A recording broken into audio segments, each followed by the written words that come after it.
এমন একটা গাছ যে গাছের চারিদিকে কাটা, কিন্তু ফলটা মিষ্টি সুস্বাদু। এই সুস্বাদু ফল খেতে হলে এই কাটাগুলো সহ্য করতে হবে। ধৈর্য। ছোট্ট ছেলে মেয়েদেরকে ননির পুতুল করে গড়ে তুলবেন না, খবরদার। ওদেরকে কষ্ট সহিষ্ণু করে গড়ে তুলবেন। আপনি থাকতেই কষ্ট করা শিখান, তার জীবনটা স্মুথ হবে, তার ক্যারিয়ারটা ব্রাইট হবে, তার ভবিষ্যৎটা সুন্দর হবে। ছেলেমেয়েরা কিছু চাইলেই সাথে সাথে দিবেন না। অনেক বাবা মা আছে এত আদর করে, এত বেশি আহ্লাদ করে, যা চায় তাই দেয়, পরে হিতে বিপরীত হয়, ঠিক কিনা?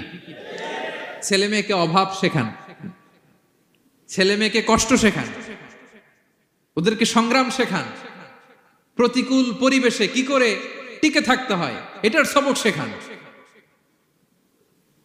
সেদিন লোকমান তাই করলেন, ছেলেরা সবর শিখাইলেন যে বাবা ধৈর্য ধারণ করো, আতঙ্কিত হবা না।